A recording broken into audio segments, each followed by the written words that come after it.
In the list of recordings view, press the New button to start recording. Press OK to allow the app to use the microphone.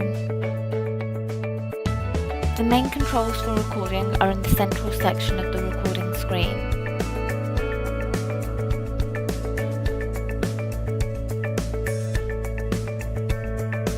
The Olympus Dictation app supports insert and overwrite.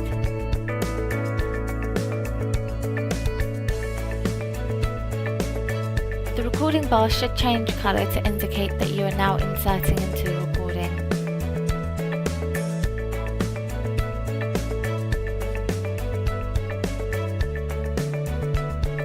You can move the slider along the top to a certain position in the recording, or you can use the rewind and fast forward buttons.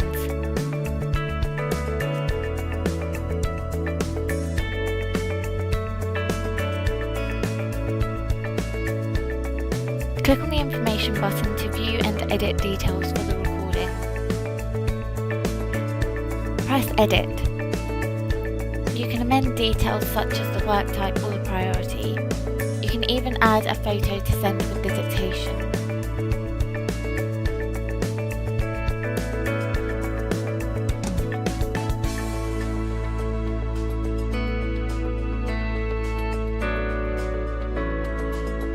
Press Done to save the changes to the file.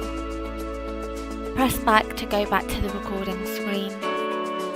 Once you are finished with the file, press the Send option towards the bottom. From here you can choose to send the file or mark the dictation as pending to come back to it at a later time. I will choose to send the file.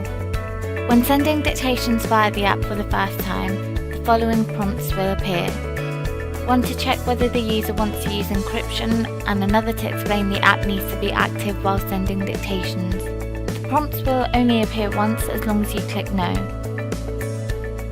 Press the folder button to check the status of the file. The time taken to send the file depends on the size of the file and the speed of your internet connection. By default, all sent items will remain in the app unless they are manually deleted or the app is removed. This can be changed within the settings menu along with other settings for the app.